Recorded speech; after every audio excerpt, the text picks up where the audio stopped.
সত্যটা প্রচার করা দরকার। বরং আমরা তো এমনি মিশা কথা কই অভ্যাস, প্রয়োজনে আরো মিশা কথা 3টা যোগ করা উচিত, যে মরছে 13 জন, বলো 100 জন, তারপরে যদি গড়ে ভয়ে একটু ঢোকে।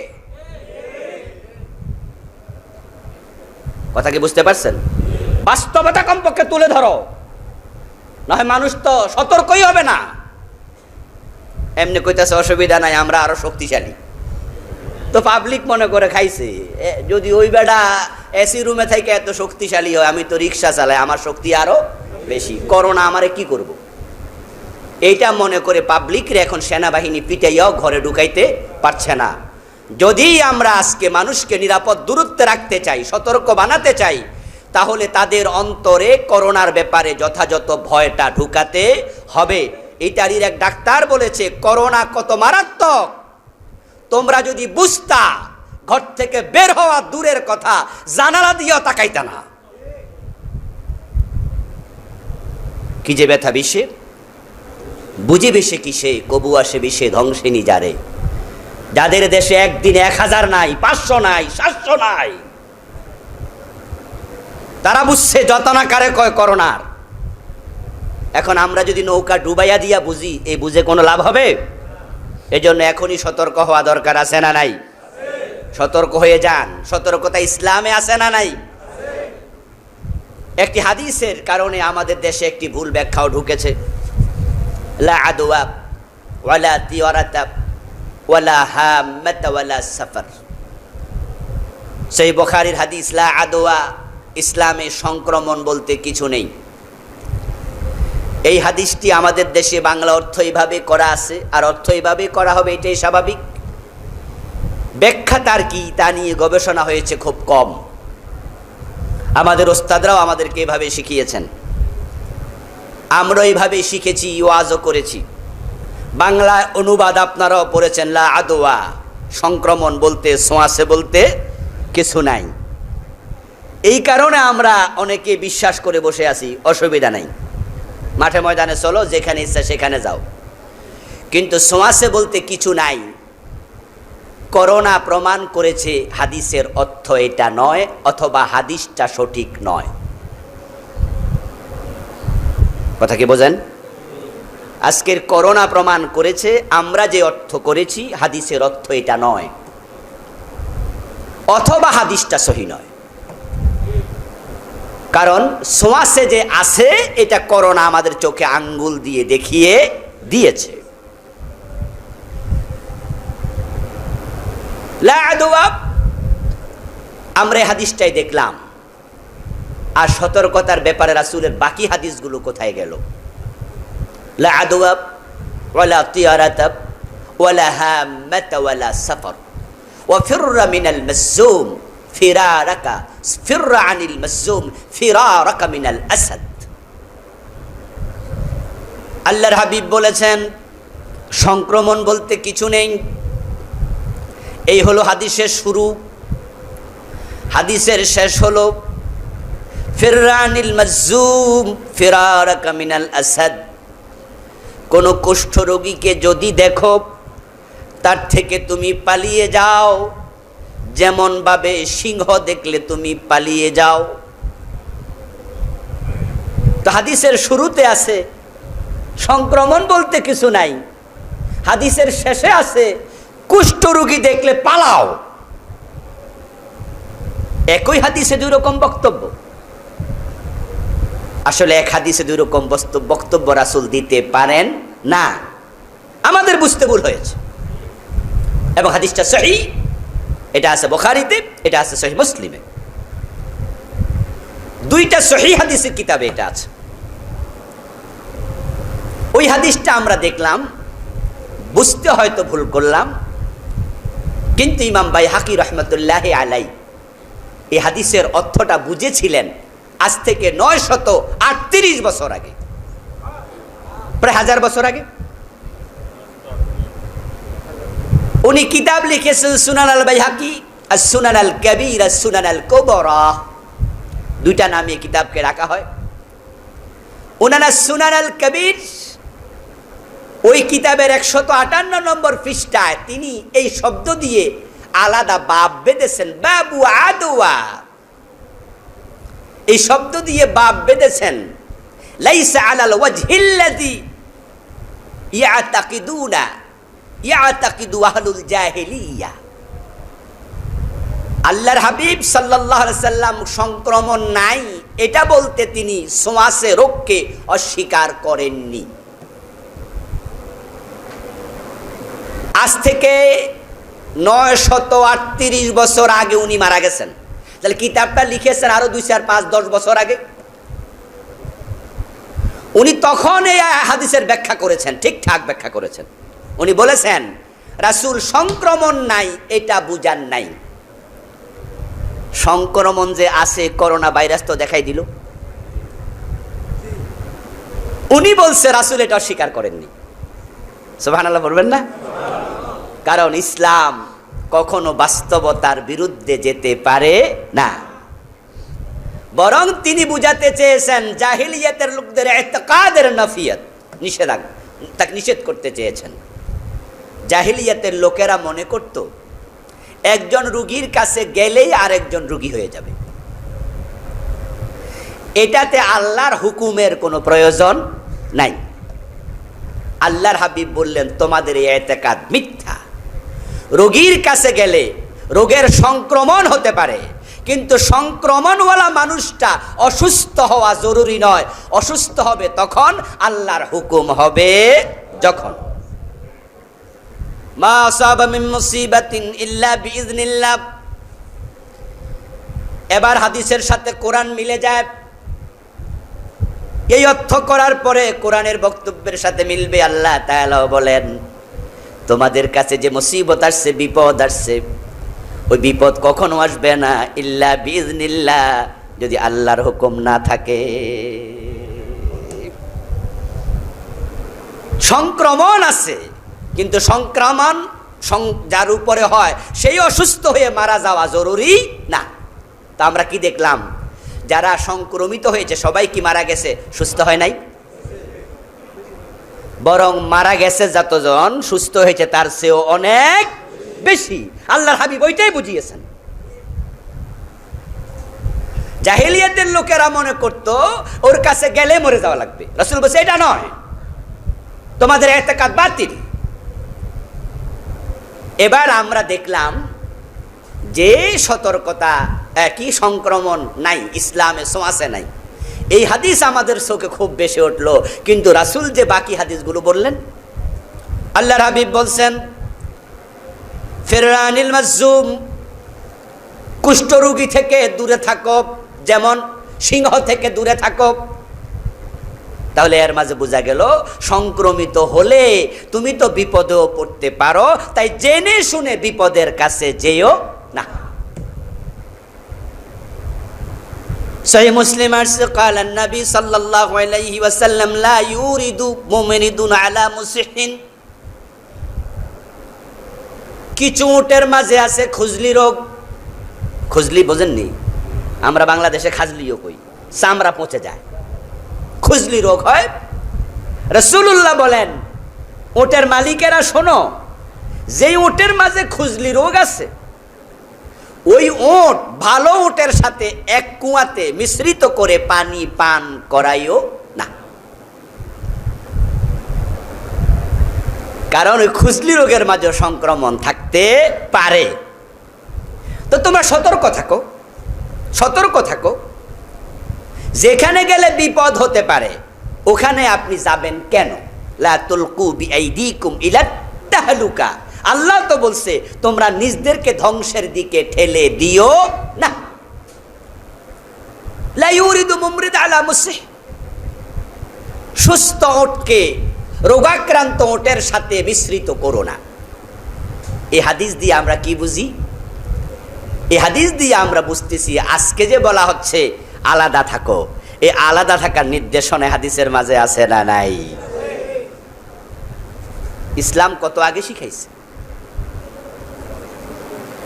এই জন্য আপনাদের যাদের জ্বর আছে, সর্দি আছে, কাশ আছে, আমাদের দেশে পরীক্ষার উপকরণ খুবই অপ্রতুল, নাই বললে চলে, অল্প কিছু। আগে শুধু এক জায়গায় করতো, এখন 12-14 জায়গায় করছে। তাও পত্রপত্রিকায় দেখেছেন, খবরে দেখেছেন, কল গেছে আইডিসিআরে কয়টা হাজার, 82,000, 50,000, 80,000। সেখান থেকে পরীক্ষা করছে কয়জন রে? 100, 150, 200। সিমটম পাইছে হালকা হালকা 42 জন, 40 জন, এতজন। কল গেল হাজার হাজার, ব্যস্ত পাইছে কত হাজার, কল ঢুকে নাই কত হাজার। তাহলে রোগীর সংখ্যা কি খুব কম? খুব কম নয়। পরীক্ষা হচ্ছে না। এখন এজন্য বলছি, আপনাদের যাদের সামান্য জ্বর সর্দি কাশি আছে, আপনার মাঝেও করোনার ভাইরাস থাকার সম্ভাবনা আছে না নাই? তো আপনি সুস্থদের কাছে যাইয়েন না। রাসূলুল্লাহ বলছেন যে ওটের মাঝে খুজলি আছে সেটা ভালো ওটের সাথে মিশ্রিত করো না। আল্লাহর হাবিব সাল্লাল্লাহু আলাইহি সাল্লামের কাছে সাকিব গোত্র থেকে একদল লোক এসেছে বায়াত নেয়ার জন্য। ঈমান গ্রহণ করেছে, বায়াত নেবে নির্দিষ্ট কিছু বিষয়ের উপরে, যে আমরা চুরি করব না, ডাকাতি করব না, নামাজ তরক করব না, এগুলোর উপরে কি নিতেন? কথা বলেন না কেন? কি নিতেন? বায়াত নিতেন। তো সাকিব থেকে ওয়াফদে সাকিব, সাকিব গোত্রের প্রতিনিধি দল এসেছে। ওয়াফিহিম রাজুলুম মাযযুম ফারসালা ইলাইহিন নবী সাল্লাল্লাহু আলাইহি ওয়াসাল্লাম ইন্না ক্বাদ বায়ানাকা ফারজি'। আল্লাহর হাবিব যখন শুনলেন ওই সাকিব গোত্রের মাঝে একজন কুষ্ঠরোগী আছেন, রাসূল তখন বললেন তাকে আমাদের কাছে আসতে দিও না, তাকে দূরে থাকতে বলো। একজন লোক পাঠালেন, পাঠিয়ে বলেন আল্লাহর বান্দা ক্বাদ বায়ানাকা, রাসূল বলেছেন আমরা তোমার বায়াতটা গ্রহণ করে ফেলেছি। তুমি যে মনে আশা নিয়ে আসছো, তোমার বায়াত হয়ে গেছে, ফারজি, তুমি আবার বাড়িতে চলে যাও। এই হাদিসে স্পষ্ট হয়ে গেল যেই লোকের রোগ থেকে সংক্রমিত হতে পারে সে যেন ভালোদের মাঝে না থাকে। তো লা আদওয়া, সোয়াসে বলতে কিছু নাই। ওই হাদিসটা এত শুনলেন, এগুলা শুনতে মানা করছিল কেডা? এগুলো তো হাদিসের কিতাবে, সহিহ মুসলিম, সহিহ বুখারীতে আছে, মুসনাদে আহমদে আছে। গবেষণা একটু কম হয়েছিল, আলহামদুলিল্লাহ গবেষণা কিয়ামত পর্যন্ত চলতে থাকবে। ইলমের ঘাটতি পূরণ হতে থাকবে আস্তে আস্তে। আজ থেকে 100 বছর আগে এই দেশে সবচেয়ে বড় ফতুয়ার কিতাবের নাম ছিল মুকসিদুল মুমিনিন। আপনাকে দ্বিমত করবেন আমার সাথে? এই দেশে তালাকের ফতুয়া দিত ওইটা ফইরা, এর মানে ইলমের অভাব ছিল। আস্তে আস্তে গবেষণা বাড়তেছে না? আচ্ছা, সহিহ মুসলিমের হাদিস, হযরত ওমর রাদিয়াল্লাহু তাআলা আনহু এই বিষয়ে কি সতর্কতা অবলম্বন করেছেন শুনুন। 18 হিজরিতে ইবনে কাসির রাহিমাহুল্লাহ লিখেছেন 17 হিজরিতে, হোক 17, 18 দুইটা কাছাকাছি। আশ্বিনে রাঁধে সব আমি কওয়া লাগবো, নিজেরা জানে না কিছু। এমন ঘটনা আছে না হিন্দুদের মাঝে? এর মানে কি 2 মাসে রাঁধছে 3 মাসে খায়, এরকম কিছু? আসলে ব্যাপার হইলো শেষ রাইতে রাঁধে, পরের রাত দিনে সকালবেলা খায়। তো 17 হিজরি আর 18 হিজরি একটু একতলাফ, মানে অনেক বড় একতলাফ। হযরত ওমর তখন প্রেসিডেন্ট, আমিরুল মুমিনিন, খলিফাতুল মুসলিমিন। উনি সিরিয়া যাবেন পরিদর্শনে। অর্ধ দুনিয়ার সম্রাট ওমর, বিশাল এলাকা ইসলামী সাম্রাজ্য, দ্বিতীয়বারের মতো সিরিয়ায় রওনা দিয়েছেন। সাথে কিছু ওনার প্রয়োজনীয় লোকজন নিয়ে সফরে বের হয়েছেন, রাষ্ট্রীয় সফর। সারাগ নামক জায়গায় তিনি পৌঁছলেন। ফালাম্মা ওয়াসালা বিসারাগা, যখন তিনি সারাগ নামক জায়গায় পৌঁছলেন, সেটা সিরিয়ার আগে, শামের আগে।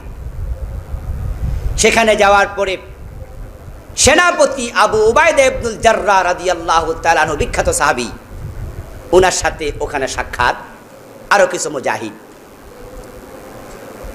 হুজুর কোথায় যাচ্ছেন? ওমর রাদিয়াল্লাহু তাআলা আনহু বললেন যাচ্ছি আমি সিরিয়া সফরে। হুজুর, আপনি কি শুনেছেন সিরিয়াতে প্লেগ মহামারী আকার ধারণ করেছে? সেখানে তাউন, আজকের করোনা ভাইরাসের মতো। আল্লাহ তাআলা যখন কোথাও মহামারী দেন, এক এক জাতিকে এক এক রকম দেন। একটা বারবার এসেছে এমন ঘটনা হয়েছে খুব কম।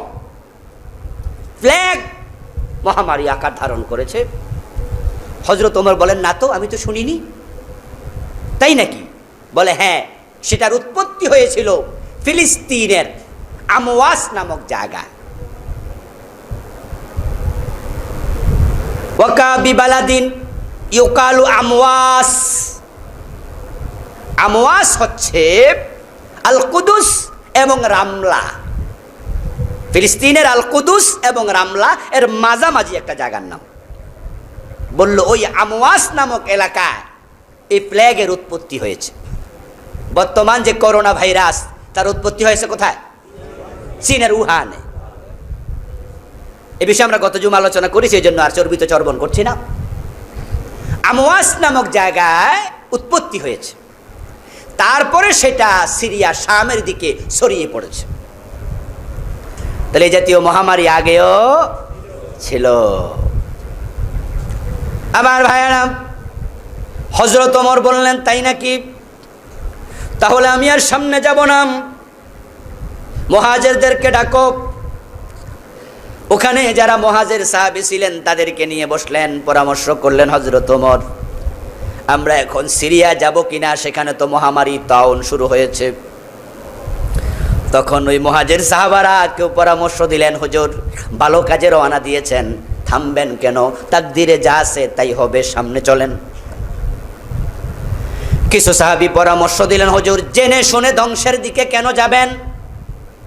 ওখানে মহামারী, শোনার পরে আমরা সেখানে কেন যাব? নিজদেরকে ধ্বংসের দিকে ঠেলে দেয়া ঠিক হবে না। হযরত ওমর বললেন, তোমরা সরে যাও, আনসারদেরকে ডাকো। আনসারদেরকে ডাকা হলো। আনসাররাও দুই মত পেশ করলো। একদল বলে, হুজুর সামনে চলেন, আল্লাহ ভরসা। আরেক দল বলেন, হুজুর আল্লাহ ভরসা ঠিক আছে, নিজের ধ্বংসের দিকে যাই আল্লাহ ভরসার অর্থ কি? ঠিক হবে না। ওমর রাদিয়াল্লাহু আনহু বলেন, ঠিক আছে, তোমরাও সরো। মুহাজির এবং কুরাইশ তাদেরকে শুধু ডাকো, যারা কুরাইশের লোক তাদেরকে শুধু রাখো, অন্যরা সরো। কুরাইশদেরকে নিয়ে বসলেন। কুরাইশরা সবাই মিলে একটা পরামর্শ দিল, হুজুর, জেনে শুনে ধ্বংসের দিকে পা বাড়ানো ঠিক হবে না। আল্লাহ বলছেন, লা তুলকু বিআইদিকুম ইলা তাহলুকা, তোমার ধ্বংসের দিকে নিজকে ঠেলে দিও না। একজনও দ্বিমত করে নাই। হযরত ওমর খুশি হলেন। উনি বললেন, যেহেতু তোমরা একমত হয়েছ, একমত যারা হয় তাদের উপর আল্লাহর রহমতও বেশি থাকে। ইয়াদুল্লাহি আলাল জামা, তোমরা একমত হয়েছ, ঠিক আছে, আমি সিদ্ধান্ত ঘোষণা করলাম, আমরা মদিনায় ফিরে যাব। সবাইকে ডাকলেন, এই আনসাররা আসো, মুহাজিররা আসো, মুজাহিদরা আসো, সব সাহাবী আসো। আমি খলিফাতুল মুসলিমিন ওমর বলছি, আমাদের সফর স্থগিত করা হলো, আমি মদিনায় ফিরে যাচ্ছি। সেনা প্রধানের কি নাম বলেছিলাম? আবু উবাইদা ইবনুল জাররাহ। আল্লাহু আকবার, জান্নাতি সাহাবী, জান্নাতি 10 জনের একজন। আবু উবাইদা বলে ওমরকে লক্ষ্য করে, ইয়া আমিরাল মুমিনিন, আফিরারাম মিন কাদারিল্লাহ, আপনি সিদ্ধান্ত নিলেন আল্লাহর তাকদীর থেকে পালিয়ে যাওয়ার সিদ্ধান্ত বুঝি? আল্লাহ কয়, কোনো ঘটনা আমার অনুমতি ছাড়া ঘটে না, আর আপনি তাকদীর থেকে পালাচ্ছেন। হযরত ওমর রাদিয়াল্লাহু তাআলা আনহু বললেন, আবু উবাইদা, এই কথাটা অন্য কেউ বললে আমি মাইন্ড করতাম না, তুমি এটা কি কইলা? ঠিক আছে, নাম নাফিরু মিন কাদারিল্লাহ ইলা কাদারিল্লাহ, আমরা পালাচ্ছি আল্লাহর এক তাকদীর থেকে আরেক তাকদীরের দিকে। ওয়াল কাদরি খাইরিহি ওয়া শাররিহি মিনাল্লাহি তাআলা, যে সিদ্ধান্ত এখন নিয়েছি এটাও তাকদীরে আছে, যেটা আগে নিয়েছিলাম সেটাও তাকদীরে আছে। ও আবু উবাইদা, তুমি উট চড়ানোর জন্য মাঠে গেলা, উপত্যকায় গেলা, গিয়ে দেখো উপত্যকার এক পাশ উর্বর অনেক ঘাস, আরেক পাশ অনুর্বর ঘাস কম। এখন উট চড়ানোর জন্য তুমি যদি উপত্যকার দুই পাশে যেতে চাও, দুইটাই কি তাকদীর নয়? সুবহানাল্লাহ বলবেন না ভাইয়েরা? কি চমৎকার উদাহরণ। এখন তুমি যদি ঘাস বেশি যেখানে সেখানে যেতে চাও, এটাও তো আল্লাহর সৃষ্টি, এটাই তো তাকদীর, আল্লাহর তাকদীর। আল্লাহ বানাইছে, ওই জায়গায় যাও, ওইটাও আল্লাহ বানাইছে। আমরা তাকদীর থেকে পালাচ্ছি না, বরং আমরা আল্লাহর এক তাকদীর থেকে আরেক তাকদীরের দিকে যাচ্ছি। এটা বলে হযরত ওমর চলে গেলেন মদিনায়। যাওয়ার আগেই আরেকটু ঘটনা আছে। এভাবে দুইজন কথোপকথন করছেন, সাহাবাদের মাঝে নিয়ে কথাবার্তা হচ্ছে। বিশ্বনবীর প্রখ্যাত সাহাবী আব্দুর রহমান ইবনে আউফ রাদিয়াল্লাহু তাআলা আনহু, উনি সেখানে অনুপস্থিত ছিলেন, ওই টাইমে ছিলেন না। সিদ্ধান্ত হওয়ার পরে যখন হযরত আবু উবায়দার সাথে ওমরের কথোপকথন চলছে, তখন তিনি হাজির হলেন। হাজির হয়ে ঘটনা শুনে বললেন, ইনদি ইলমুম বিহাদা, আপনারা যে বিষয় নিয়ে ঝগড়া করছেন এই বিষয়ে আমার কাছে এলেম আছে। সুবহানাল্লাহ। সামিতুন নবী সাল্লাল্লাহু আলাইহি ওয়াসাল্লাম ইয়াকুল, বিশ্বনবীকে আমি বলতে শুনেছি। কি শুনেছি? আল্লাহর হাবিব বলছি, যা সামিতু মুত্তাউনা বিআরদিন ফালা তাদখুলুহা ফালা তাকদামু আলাইহি। এটা হচ্ছে সহিহ বুখারীর riwayat শব্দ। আর ফালা তাদখুলুহা মুসনাদ আহমদের শব্দ। আল্লাহর হাবিব বলেছেন, যখন তোমরা শুনবে কোন এলাকায় মহামারী আছে, তোমরা সে এলাকায় প্রবেশ করিও না। ওয়াইদা ওয়াকা বিআরদিন ওয়া আনতুম ফিহা ফালা তাখরুজু মিনহা ফিরারা।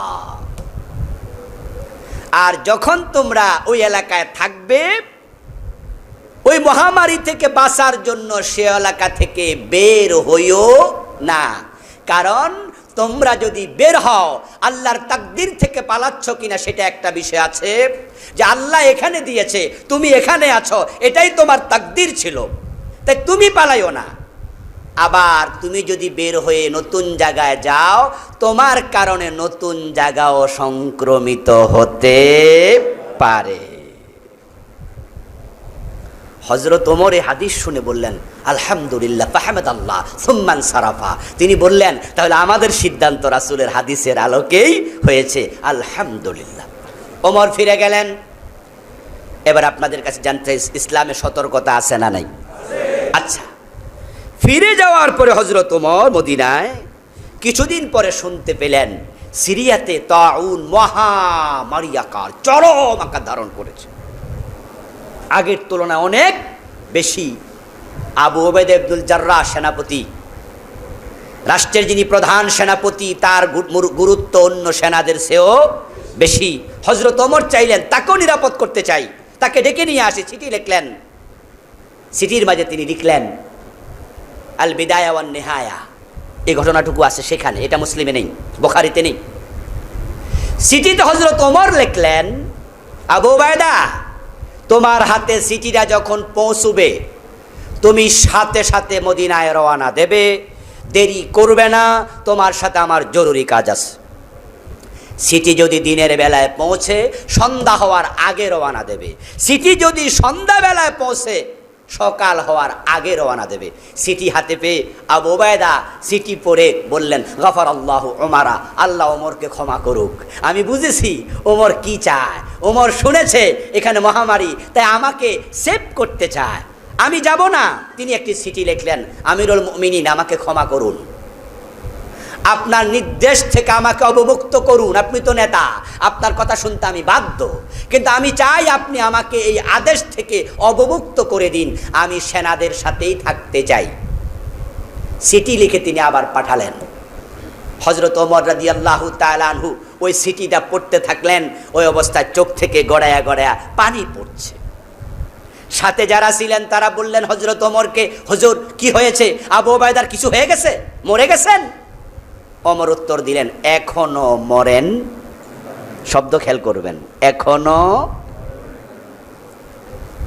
কিছুদিন পরে খবর আসলো ওই তাউনে হযরত আবু উবাইদা ইন্তেকাল করেছেন, হযরত মুআজ বিন জাবাল ইন্তেকাল করেছেন, হযরত ফদল ইবনে আব্বাস ইন্তেকাল করেছেন, আমর বিন গাইলানা সাকাফি ইন্তেকাল করেছেন। ওই তাউনে পড়ে অসংখ্য সাহাবী ইন্তেকাল করেছেন। তাহলে সতর্কতার বিধান ইসলামে আছে কিনা? আবার যদি আমরা কোনো জায়গায় এমন জায়গায় থাকি যেখানে তাউন এসে গেছে, আমরা পালাবো না। আমরা সেখানে থাকলে ফাজআলাল্লাহু রাহমাতাল লিল মুমিনিন, মাআশার হাদিস সহিহ বুখারীতে এসেছে, আল্লাহ তাআলা রাসূল বলেন তাহলে ওই তাউন, ওই মহামারী আল্লাহ মুমিনদের জন্য রহমত বানায়া দেবে। যদি সে মারাও যায়, আত-তাউন শাহাদাতু লিকুল্লি মুসলিম, মুসলিম উম্মার জন্য এটা শহীদের মর্যাদা নিয়ে আসবে। সুবহানাল্লাহ। তো আমরা সতর্ক হব। আমরা যেভাবে যারা মুখে আপনার পড়ার জন্য সরকার যদি বলতেছে মানবেন, এতে করে কমপক্ষে ধুলাবালি থেকে তো বাঁচা যাবে। এরপরে হাত পরিষ্কার করা, ইসলাম আমাদের শিখিয়েছে আমরা ওযু করব, পরিষ্কার করব, হ্যাঁ, ইত্যাদি ইত্যাদি, কাপড় চোপড় পরিষ্কার রাখবো। আরেকটি বিষয়ে সংক্ষেপে কথা বলে শেষ করছি আজকে, সেটা হচ্ছে শবে বরাত এসে গেছে না? আমরা হয়তো আগামী শুক্রবারের আগে শবে বরাত পেয়ে যাব, হ্যাঁ, আগামী বৃহস্পতিবারে। সে বিষয়েও আমরা কি নির্দেশনা আসে অপেক্ষায় থাকি। শবে বরাত নিয়ে জানার জন্য আব্দুল্লাহ জাহাঙ্গীর স্যারের এই বইটা আছে, যারা ঘরে আছে বারবার পড়ে নেবেন। এখন তো সংগ্রহ করার সুযোগও নেই, পরে সংগ্রহ করে নেবেন। শবে বরাত নিয়ে চমৎকার তিনি লিখেছেন, আব্দুল্লাহ জাহাঙ্গীর রাহিমাহুল্লাহ, নাম তো শুনেছেন নিশ্চয়ই। হ্যাঁ, শবে বরাতের ব্যাপারে হলো সে রাত খুব মর্যাদাপূর্ণ রাত, সে রাতে আল্লাহ ক্ষমা করে দেবেন। এই হাদিসটা সহিহ, আল্লামা নাসিরুদ্দিন আলবানীও বলেছেন সহিহ, যে সেই রাতে আল্লাহ তাআলা মুশরিক ছাড়া, বিদ্বেষী হিংসু খারাপ মানুষ ছাড়া আল্লাহ সবাইকে ক্ষমা করে দেবেন। তবে সেই রাত্রিতে একবারে জেগে জেগে ইবাদত করা, পরের দিন আবার রোজা রাখা, এমন হাদিসও আছে। এই হাদিসগুলো একটু কি যায়িফ, একটু যায়িফ। তবে কেউ রোজা যদি রাখতে চান নিশ্চয়ই রাখবেন। আমি আপনাকে বলবো, যেহেতু একটা রোজার হাদিসটা যায়িফ, আপনি 3টা রাখুন, 13, 14, 15 আইয়ামে বীজের রোজা, তাহলে এর ভিতরে শবে বরাতের রোজাটাও পড়ে যাবে। ওই হাদিসটা সহিহ। এই জন্য যারা রোজা রাখতে চান তারা 3টা রাখবেন, তাহলে সহিহ হাদিস মানা হয়ে গেল। আর ইবাদত যারা করতে চান, অন্য অন্য রাতের মতো ইবাদত আপনি নিশ্চয় করবেন। সারা রাত আপনি জাগবেন আর মনে করবেন জীবনে সব গুনাহ শেষ, আগামী বছর আবার আসবেন। এটা হতে পারে না। অন্য অন্য রাত যেমন ইবাদত করেন, আল্লাহ তাআলা রাতের প্রথম তৃতীয় ভাগ যাওয়ার পরে দুনিয়ার আকাশে এসে মানুষকে ডাকেন, হাল মিন মুস্তাগফিরিন ফাগফির লাহু, আমি ক্ষমা চাই, ক্ষমা করতে এসেছি, ক্ষমা চাইবে। আমি তোমাদের বিপদ মুক্ত করতে এসেছি, হাল মিন মুবতালান ফাউআফি, আমি ক্ষমা করতে চাই, আমি বিপদ মুক্ত করতে চাই, দোয়া কবুল হবে। প্রতি রাতেই আল্লাহ আসে। রাতের প্রথম তৃতীয়াংশ যাওয়ার পরে আল্লাহ তাআলা দুনিয়ার আকাশে আসে। এটা সহিহ মুসলিমের হাদিস, এটা সহিহ হাদিস। তাহলে কি শাবান মাসের মধ্যরাত্রিতে আল্লাহ কি দুনিয়ার আকাশে আসবে না? তো দোয়া করতে আপত্তি কোথায়? আর যেহেতু বাংলাদেশে আমরা একটু এখন বিপদে বেশি আছি, পরিস্থিতি কোন দিকে যায় জানিও না, এই জন্য দোয়া আগের চেয়ে বেশি করা দরকার। আল্লাহ তাআলা আমাদের সকলকে সতর্ক থেকে দোয়া করে, তওবা ইস্তেগফার করে, দান সাদাকা করে এই মহামারী থেকে নিজদেরকে মুক্ত থাকার জন্য আল্লাহর কাছে প্রচেষ্টা চালানোর তৌফিক দান করুন। আমিন। আসসালামু আলাইকুম ওয়া রাহমাতুল্লাহি ওয়া বারাকাতুহু। যদি না আসে গভীর রাতে, প্রভুর প্রেমে জাগো তাসবিহাতে। ঘুম যদি না আসে গভীর রাতে, প্রভুর প্রেমে জাগো তাসবিহাতে। ঘুম যদি না আসে গভীর রাতে, প্রভুর প্রেমে জাগো তাসবিহাতে। প্রভুর প্রেমে জাগো তাসবিহাতে।